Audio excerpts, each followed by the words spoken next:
สบายดีสบายดีท่านผู้ชมเนาะสบายดี FC ของบ่าวบุญนำกันบัดสุขุสุคนพี่น้อง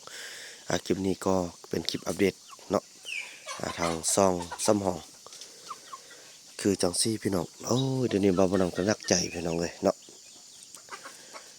5:58แล้ว6:00ซะอีก2นาทีเนาะ5:58แล้วพี่น้องเลยก็ถือว่ายังบ่มีไฟลุกพี่น้องเนาะตอนนี้เห็นลูกเพียงคนเดียวเคยไหลเนาะส่วนไอ้เฟืองบ่าวนูนบุญทรงก็เดี๋ยวเบิ่นลูกปานนี้บ่าวนำกะเกลือใกล้มาแล้วพี่น้องเอ้ยเนาะอดทนเนาะเดี๋ยวจังน้อยกระทางพ่อแสงทองเนาะตัวแทนของย่าแม่เจียวอนคนจะลงมาแปลงขอไก่ให้แล้วเนาะขอไก่ก็จะได้เข้าไปอยู่ในลกส่วนอันนี้นี่ก็จะได้มางออกเนาะพี่น้องเนาะเพราะบางเทื่อก็น่าจะยกไปให้เป็นลกไก่เพราะว่าจะเอาต้นไม้ต้นนี้ลงนี่ต้นไม้ใหญ่นี่พี่น้องต้นไม้เอาลงเอานำมาคิดไล่แล้วจะให้มันเข้าวางนี่เนาะเล็งใส่วางนี่บ่ให้มันทำลายต้นไม้ใหญ่จากต้นพออยากบ่อยากเนี่ยได้ก็ต้องเอาลงพี่น้องเอ้ยพอโอ้บ่ได้ละยันฟ้าลมมาเกือบสิหักเนาะพอแดดพอดีลงบนนั้นน่ะแถวว่า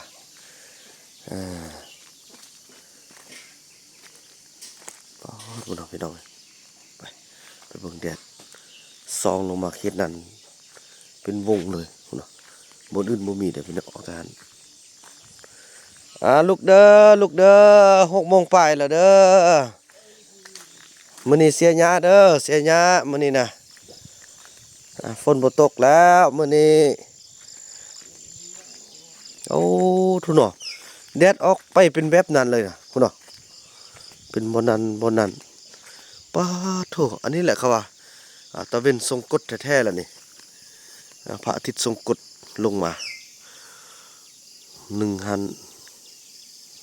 2 หัน3 หันมีแต่3บอนกันอันบ่มีเนาะโอ้พี่น้องเอ้ยต้นนี้ก็จักเฮ็ดจังได๋มีนกแก้วหรือนกขุนทองมาไข่ซะนี่พี่น้องเอ้ยเนาะแต่เฮาสำสิได้เอาลงบัดนี้โอ้ยเฮ็ดจังได๋เนาะ บ่เอาลงก็สำบ่ได้พี่น้องเอ้ยยันฝนตกโอ้เป็นไอพี่น้องเอ้ย แย่ละเป็นว่าเป็นไอกินยาซะแล้วล่ะอันนี้ก็เดี๋ยวจะได้ยกห้ามออกมาเนาะพอได้เอาออกจากเสาเป็นที่เรียบร้อยแล้วห้ามมาพี่น้องเอ้ยเนาะห้ามมาเข้ามาทางนี้เขาจะเฮ็ดลกอยู่นี่กบเข็นนี่แหละเนาะ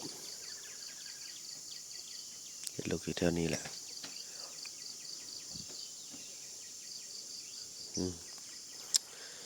จะได้ลมไอเฟืองกันเป็นตัวแทนกันเพราะมื้อนี้นี่บ่าวผู้นำจะไปอันนั้นเนาะจะไปร่วมงานกินเลี้ยงของอันนั้นโรงเรียนน้องเต้าเนาะพี่น้องเนาะบ่ไปก็บ่ได้ทางเพิ่นเชิญไปก็มีการค่าใช้จ่ายแล้วแหละพี่น้องเอ้ยเนาะก็ว่าแล้วนั่นก็ได้ไอ้เฟืองอันเยอะแหละเบิ่งน้องสิไปลมแล้วไอ้คูนอยู่บ่ไอ้คูนไอ้นูนอยู่บ่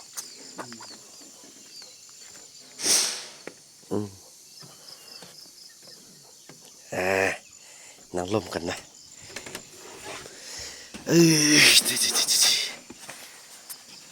อันนี้เด้อมื้อนี้หันน้องสิได้ไปร่วมงานกินเลี้ยงของอันโรงเรียนลูกสาวลีลูกที่เข้าโรงเรียนนะจังได๋ก็ฝากอายเบิ่งแยงนี่แหละแล้วเบิ่งส่วนนะป้าเนาะเฮ็ดซะได้สิไปกวดกาเบิ่งเด้อหรือว่าไอ้ไปผู้เดียวก็ได้ติก็พาเขาไปเสียอดทนเสียแหละเสียได้เท่าใดเขาเอาเท่านั้นเดี๋ยวนี้หันเคยไล่เราเลยอยากคล้ายๆยะแล้วว่าได้ยินเว้านำสนุกแล้วเนาะเว้านำเมียน้องน่ะเมียมันก็บ่อยากเสียว่าคายะคันว่าคายะตัวเองก็สิบ่มีเงินเอาเฮ็ดจังได๋ คันว่ามีเงินน้องก็บ่ว่าดอกอันนี้นี่อันใดก็น้องก็บ่ไหวเด้เห็นบ่ปูนน่ะมาช่วยเขาเจ้านี่ก็ต้นหนึงแล้วเด้แม่นบ่เขาเจ้ามากดมันน่ะบ่พอเด้งบประมาณรัฐบ่พอน้องก็ได้มาช่วยลังละ4เป่า4 5ซาวแสดงว่า20เป่าต้นหนึงนี่ต้นหนึงก็เดี๋ยวนี้ก็เท่าใดแล้วล้านแปดแล้วหั่นน่ะฉันอาศัยอายหันเบิ่งแยงนำเด้ น้องก็บ่ฝากฟังไผเด้ฝากฟังแต่น้ำอายนี่แหละแล้วสังเกตเบิ่งอันเคยไล่เด้อเดี๋ยวนี้หันมันเราละยกแบบเราคือจังได๋แล้วบ่แม่นเราน้องมาจ้างอายเราเห็นว่าอายมีเงินเดือนแล้วเลยอยากให้น้องเฮ็ดลื่นนึจังได๋เราลองสังเกตเบิ่งเด้อพอน้องสังเกตเบิ่งแล้วมันคือสิเป็นแบบนี้หันนะแล้วถ้าเป็นแบบนี้แท้น้องก็สิบอกลาวอันหนึงเป็นของเฮือนตัวเองเนาะ ทุกอย่างเป็นของตัวเองบ่ให้เทียบใส่ผู้อื่นมีเงินเดือนหรือว่าอยากได้เงินเดือนสิลดอันนี้ก็จะไปถามคันว่าเป็นจังได๋นะนั่นคือกันเด้อมื้อนี้เฮ็ดเวียกช่วยอันไอ้เฟืองนี่เด้อตัวเองเป็นในบ้านนี่เด้อนำพาเขาเจ้านี่เด้อให้พากันคอยเสียหญ้าเบิ่งไหว้หั่นเอาเสียทางไหว้นี่ก่อนก็ได้สำคัญรักษาไหว้นี่แหละต้นไหว้นี่เบิ่งได้เยอะสุไปซับมันเด้อบ่แม่นไหว้ป้าได้เอามาปลูกเด้อเบี้ยหนึง25,000ก็ซื้อมานะซื้ออยู่7-8ล้านได้ซื้อทั้งหมดนะ ทาง300กว่าเบียร์นะเบียร์ละ25เด้แล้วบัดนี้สิลองเบิ่งอันเคยนั่นแหละคันว่าเราคิดซะนั้นเราค่อยสิถามเลยเนาะเพราะว่ามันเบิ่งเราคือๆหันนะแบบว่าบ่อยากสนใจคันว่าน้องเฮ็ดเวียกบ่ทันบ่ทวงอีหยังตังแล้วเนาะแล้วเขาก็มักว่าบ่แม่นจ้างเงินเดือนมานอนบ่แม่นจ้างบ่แม่นมาจ้างเฮ็ดอีหยังตังหันนะแบบบ่คือจะเว้าใส่น่ะ คันไอ้ฮู้ว่าเว้าแบบนี้หลายก็บอกน้องเด้อแล้วน้องก็สิบ่บอกเราอันหนึงตัวเองเป็นเจ้าของเรือนเจ้าของบ้านสินะเขาเป็นเพียงรับจ้างมีเงินมีคำแล้วในตอนหน้าเขาเจ้าก็หนีซื่อจะว่าจังซี่เนาะแล้วตัวเองเป็นของตัวเองนี่จิไล่ใส่เทียบใส่เขาไปจ้างก็บ่ได้แต่เดี๋ยวนี้ก็น่าเห็นใจเราก็อยู่ก็กินผู้เดียวล่ะเนาะก็น่าเห็นใจอยู่ส่วนสาวลีหั่นมีหยังก็อยากอดเอาถึงว่าเราบ่เฮ็ดก็เฮ็ดซะได้ก็เฮาก็บอกแล้วเด้ เขาก็จนว่าอย่างนี้ก็หนี้เขาก็จนเว้าส่ำนั้นแหละเขาก็บ่หนี้เด้เห็นนั่นน่ะเนาะหาเขาเฮ็ดเขาก็บ่เฮ็ดหั่นน่ะแล้วเฮ็ดจั่งใดก็อดเอาถ้าคิดว่าเฮาเฮ็ดเพื่อปากเพื่อท้องเฮาเอาเพราะว่าเดี๋ยวนี้มาเบิ่งแล้วนี่พอคิงกลับมาครั้งนี้น่ะมันมาระดมเด้นี่นะมาระดมเอาหมดทุกคนกลับเด้นี่การสั่นเห็นบ่ซาวลีแล้วยังถามอ้ายจะสิไปหึงบ่ได้เมื่อวานนี่เนาะถ้าว่าไปเวียกหั่นน่ะ ฉะนั้นเราค่อยจะบอกว่าค่อยจะไปซื้อเครื่องบ่เดียวค่อยก็กลับนะแต่แท้จริงไปก็ดนพอสมควรแหละประมาณ4-5 ชั่วโมงได้เพราะว่าคือว่าเนี่ยไปร่วมงานเด้ฝากฟังอ้ายเด้อแล้วเขตแดนก็ฮู้แล้วเด้เนาะเสียนับแต่ทางพี่ไปเลยก็ได้ถ้ามันทันถ้ามันเอาแต่เขตอันไหว้ก่อนโอ้ตายๆอันใดก็พออันใดมีแต่คนกินแล้วบ่มีคนเฮ็ดน่ะนะเดี๋ยวนี้ หม้อกูนนี่ก็สมควรเลยเฮาเฮ็ดจอบเอาย่องเอาเด้อย่องเอาย่องเอาแหละมอบหน้าที่ให้อายเด้เป็นตัวแทนน้องตอนนี้คนเห็นบ่อันนั้นน่ะบักนุ่นน่ะอย่าไปเชื่อมันเพ้อๆนี่นะมันกินแล้วดมเขาจะนี่ไปแต่ละคนน่ะแล้วส่วนเขาหันจะกำจัดที่สุดเลยคันไปก็เริ่มให้ทีละน้อยเอาบ่หลายเด้หาพุ่นละโล2โลสิเด้อคันเขาเห็นนะว่าไอ้บุญนำบอกว่าให้พุ่นละโล2โลก็สิไว้กินอยู่นี่พอกินอยู่นี่ถึงจะน้อยอัน เมื่อวานนี้เขารวมกันเขาว่าจะไป เขาว่าเพื่อนเขาว่าจะไปหาปลา อืม สิเอาเบิ่งเขาว่านั่นนี่ เฮาอดทนเนาะจะบ่หายเขา ขอให้วิทย์อันคือน้องว่าแหละวิทย์จากที่ว่ามอบภาพเบียก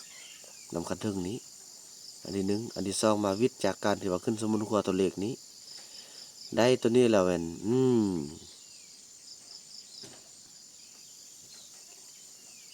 แล้วต่อไปอันซอยเนาะจะได้ไปเฮ็ดคลิปอันหากินอยู่ป่าหั่นใช้ชีวิตอยู่ในป่าเพื่อเอาเงินมาเบิ่งแล้วนี่เพราะว่าค่าไทยค่าอนามัยนี่เดี๋ยวนี้ เขาจรมาถ้ำแล้วเดี๋ยวนี้นะแต่ว่าเขามาห้านแล้วแต่บ่อยู่ถึกตอนบ่อยู่ตลอดนี่ก็จนเดียวนี่เขาถามนี่โอ้ยเช่นนั้นจะเอาเงินเซิร์ฟเวอร์เข้าตัวนี้ฉะนั้นวันนั้นเฮาก็ซอยน้องเขาช่วยกันเนาะแล้วน้องก็สิช่วยอ้ายดอกปีหนึงเขากลับไปปลุกเฮือนอ้ายเทื่อนึงเสื้อน้องคันอ้ายช่วยน้องได้นะน้องก็สิกลับคืนไปช่วยอ้ายบัดนี้หลังจากมอบฮ้อมเพื่อนแล้วน้องสิเบิ่งบัดนี้เครื่องเงินครัวเนาะแบ่งครอบครัวเพิ่นครอบครัวมันสมมุติว่าบอกส่งอ้ายแหละน้องจะให้อยู่หลังนี้เพราะว่าพ่อบุญไทยมาอ้ายก็สิบอกว่าน้องก็สิบอกว่าอ้ายก็เป็นอ้ายของน้องเนาะมาพักนี้มาเบิ่งเวียงนี้แท้จริงเขาบ่ลำอยู่นะเพื่อนสิเป็นเฮานี่แหละอยู่นะแขกมาก็จะนอนนี่แหละคันเขาอยู่ตลอดมันเป็นไปบ่ได้ดอกเขาบ่อยู่ดอกเขาบ่เอาหน้าเอาตาซั่นแหละพุ่นน่ะบัดอันมีแต่ว่าเขาได้ของอยู่ของกินเขาเอามาขายนั่นแหละได้มานี่เขาบ่ได้มาให้เฮากินเด้เขาไปขายนอกพุ่นน่ะแล้วค่อยนอกแล้วก็มาแวะเอาข้าวนำสิไปซื้อต่อไปจะบ่เฮ็ดนั่นนี่สิมาก็มาบ่มาก็อย่าสิเด็ดขาดแท้แต่ตอนนี้อดเห็นว่าน้องบ่เว้าหยังก็อดเอาก่อนคือจังซี่แหละทุกอย่างมันจะเป็นรูปเป็นร่างแล้วบ่ย้านดอกสิบ่มีคนอยู่น่ะคันว่าบ่มีคนอยู่แท้ๆในตอนนั้นน่ะเผาตรงเรื่องคันว่าอีหลีเนี่ยคันมันเก่งคือมันเว้าหั่นน่ะมันสิพาน้องพาพี่พาผู้ใดที่ว่าเชื่อฟังของมันนี่หั่นน่ะเฮาเหลือแต่ผู้เฒ่านี่สิประกาศเลยน้องสิประกาศเลยคนทุกข์คนยากที่บ่มีฮอมีเฮือนอยู่ในประเทศลาวน่ะเชิญเข้ามาอยู่นำสิบ่อึดเต็มเลยแหละแม่นบ่บ่ทะยานมันสิบ่มีคนอยู่นะบ่ทะยานเชื่อน้องเลยนะแต่ว่านั้นได้ก็สิคุกคีอยู่นี่นี่แหละให้เขาเป็นของเขาก่อนคันจำเป็นอีหลีคันบ่มีพายุแท้ๆแล้วก็มันบ่ให้มันประว่างดอกมันเชื่อน้องบ่คิดยานโอ้พอคืออีหลีนว่าน่ะให้เฮาเฮ็ดเวียกบังให้เฮาเฮ็ดเวียกเฮาต้องอยู่ก็กินเฮาต้มแกงต้มหยังน่ะบ่อยู่บ่อยู่ก็บ่อยู่ว่าเฮือนนี่ก็สิบ่มีพายุเขาก็สิบ่ปลุกในความมันจานะบ่ปลุกซะได้เขาจนแล้วหรอกเฮ้ยนั้นเลยคันว่าเห็นบ่พยายามคือมื้อนั้นเนาะมันสินี่นะเห็นบ่มันบักเก้งเด้เนาะบัดสุดท้ายน้องว่าอ้าวบัดนี้คันสินี่แท้ๆเครื่องสิเบิ่งได้อีหยังจนมิดจิลีนั้นนู้นน้องขึ้นมานี่ไอ้ขอลมนำหน่อยนึงเด้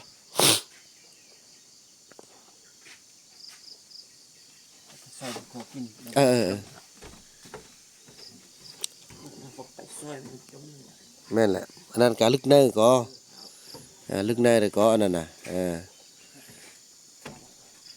ไอ้นู่นเดี๋ยวนี้อีจอมบักยงเนาะพากันลักหนี้แล้วเนาะเขาก็ว่าเขาว่าไปเอามะม่วงซื้อเนาะมันก็เข้ามาเขาบ่มาแล้วติเขาบ่มานะเขาบ่มาก็ย่าเขาแล้วบัดนี้หั่นได้ยินพวกน้องล่มกันมื้อนั้นเนาะน้องก็ล่มเขามื้อนั้นน่ะไอ้ฮู้นะพวกน้องล่มกันยังนะแล้วไปเสดอแล้วสิสิให้เขาอีลี่เขาอันนี้เขาไปป้าสิได้ยินนั่นน่ะแล้วสิบ่อยู่นี้เข้ามาผู้ใดว่าอีติกอีลีชอบกินเดี๋ยวนี้ได้ยินนั่นได้ยินนะก็ว่ามีพ่อน้องหันพ่อคิงหันมาล่มพวกน้องแล้วก็บวกกับน้องหันก็เป็นตัวการที่บอกว่าให้เข้าอีหยังอันนี้มันบอกคือการน่ะแล้วเป็นหยังพวกน้องยืนน้ำอายมันเป็นแสดงมันบ่คักนะแล้วก็อยู่นำอ้ายน่ะแล้ววันนี้คือระดมคือส่วนกันอันเข้าป่าคือพากันนี่ซะนะเดี๋ยวนี้อันนี้น้องอ้ายว่าจังซี่ซะในทกยาเนาะเฮาอยู่นี่แหละคันว่าโอ้คันพวกน้องว่าอดบ่ได้อยู่บ่ได้ไอ้นำพาเฮ็ดเวียกสิก็บอกอ้ายก็บ่ห้ามน้องเอ้ยเด้อไอ้พวกเฮือนพวกน้องซำนี้ไอ้เฮ็ดทุกอย่างให้พวกน้องซำนี้คันพวกน้องว่าบ่มักแหละอยู่นี่เฮ็ดเวียกเสียหรือว่าบ่มักมันยังหรือว่าบ่มักเฮ็ดเวียกบ่อิหยังต่างน้องก็บอกอ้าย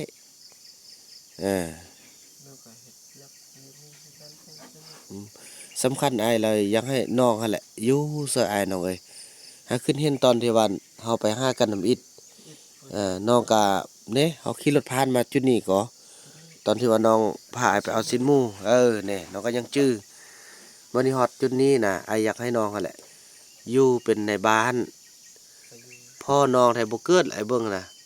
แล้วก็สิโดนๆแล้วสิมาเทื่อนึง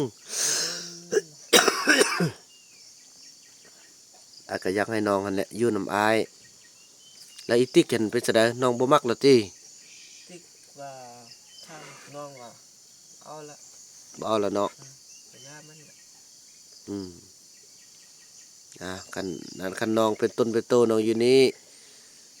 ก็น้องก็เอาเมียผู้มาก็ได้ไอ้สิซอกให้ดอกคันว่าน้องเป็นน้องได้ โดย มื้อนึงเอาซอกเมียให้บ่อึดคันไอ้เด้ซอกน่ะซอกเมียให้แล้วซะว่ามื้อนึงหนี่เข้าป่าสิเกิดไม่ห่างบ่ได้อีกเด้น้องถ้าน้องเป็นน้องไอ้ได้ยินพวกน้องร่วมกันแล้วก็พ่อคิงก็ร่วมกันไอ้ก็ได้ยินบ่ได้เรื่องแล้วนี่น่ะบ่อยากให้เป็นแหละพ่อคิงกับพ่อคิง พอพิงว่าซอกกินออกไปมันแต่หามันละเวียนเฮาก็บ่ไปมันอยู่ทากหลายผมบ่อยากไปนะ พวกเราสิไปซะก็อยากให้บ่ห้ามแล้วน้องเอ้ยเฮ็ดทุกอย่างไว้ซำนี้แหละอยู่นี่เลี้ยงเป็ดเลี้ยงไก่มีอยู่มีกิน ตอนนี้พวกเฮาก็ยังกำลังบุกบืน บุญก็บ่เฮ็ดมันนึ่งไฟหั่นบ่แล้วครับ มื้อนึงก็สิเทพื้นอีกเพิ่นก็สิแต่ละมื้อนี่เขามาคู่มือเด้ในสร้างน่ะ เขาเฮ็ดตั้งไฟหั่นแล้วล่ะก็เอาเข้าหั่นปะไว้นี่ นั่นแหละเอาปะยายแต่ละลัง ด้านหลังหนึง มื้อนี้หั่นอายสิออกไปตลาดไปเอาเครื่อง ตลาด แล้วพวกน้องกันพากันอยู่นี่แล้วก็เบิ่งเวียกช่วยอายเด้ช่วยอายเด้อเพราะอาย ว่าที่ช่วยน้องสิกวนว่าตัวนี้ เออ คนนี้เอาคนนี้ ก็ช่วย แล้วก็ได้แล้วก็บอกกันไอ้ส่งกันช่วยไอ้ส่งกะเพิ่นก็บ่มีบนอยู่มาอยู่นำเฮานี่แหละนั่นก็เป็นพี่น้องของพวกน้องแหละเป็นเผาต้องเรื่องคือกันแหละ เรื่องกัน เออ หน้าก็หน้าคือกัน น่าคือกันลูกไม่เท่ามีเด้แล้วยังผู้เอื้อยตึ้มตัวนี้ผู้อยู่อันนั้นน่ะผู้อยู่น่ะอันอยู่อันน้ำปุ้ยน่ะอันผู้เอาพวกเราสู้หั่นนะ แต่สู้ อันนั้นเป็นอะไรพวกน้องบ่ฮู้ข่าวติอันนั้นเป็นเอื้อยแม่นบ่ส่งเป็นเอื้อยของน้องบ่แม่นนั่นน่ะเขาเว้าแท้ๆแม่นบ่แล้วน้องก็บ่เห็นหน้าจักเทื่อติเห็นแล้วเป็นเอื้อยน้องแท้ๆเนาะเป็นน้องนึโอ้แล้วตัวนี้หั่นบ่มีบนอยู่คือกันน้องแล้วอาจสิเบิ่งหาโอกาสไปหาเฮาเลยเวียกก่อนหาน้องอันมื้อนี้หาน้องช่วยกับเจ้าเสียหญ้าเสียหยังนำเข้าเด้อไอ้เฟืองนำผ้าหั่นเราพอเฟืองนำผ้าหั่นคันวันแล้วอาจสิพาไปเบิ่งเอื้อยเบิ่งน้องของน้องเนาะฮะ มีลูก4คน มีลูก4คนพุ่นน่ะน้องนุ่งเสื้อได้เนาะนุ่งเสื้อได้ เราก็นอนนำกัน มีลูก4คนพุ่นน่ะ อ๋อเราได้ยินเขาว่าไปอยู่เฮือนผู้อายซื้อก็เขาว่าเนาะเราบ่มีเฮือนตัวเฮือนผัวนี่เราบ่มีบ่มีบ่อนอยู่เป็นของตัวเองเด้อเด้เนาะเราอยากปะอ้าวผัวเราอยากปะ พวกคิดรถต่ำนะ พวกขี่รถตามเมีย ต่ำเข้าตีมันแป้งแป้งสดีแป้งคม นั่น แล้วขี่รถไปตามผู้อื่น แล้ววันนี้พวกเราอยากป้าเมียอ้าวคันมาป้าแท้ๆเขาก็เอามาอยู่นำกันพี่ละวะเนาะให้อยู่นำกันอยู่เบิ่งคันเบิ่งตัวจริงกันเนาะจังได้หาน้องอันไปช่วยเวียกกันเขาเจ้าพี่ให้มันแล้วกันเด้อแล้วเลยไอไปใส่บ่ได้เป็นห่วงนำหญ้าข้าวโพดนะเดี๋ยวนี้คำว่าอันนี้แล้วไอสิพาไปเบิ่งน้องของน้องเด้อโอ้เน่เห็นบ่น้องความทุกข์ความยากอยู่บนอื่นทุกข์เขาก็อยากป้าอยากทิ่มบ้านเฮานะทุกข์บ่ได้ทุกข์บ่ได้ยากพากันอยากหนีโอ้ยเนาะ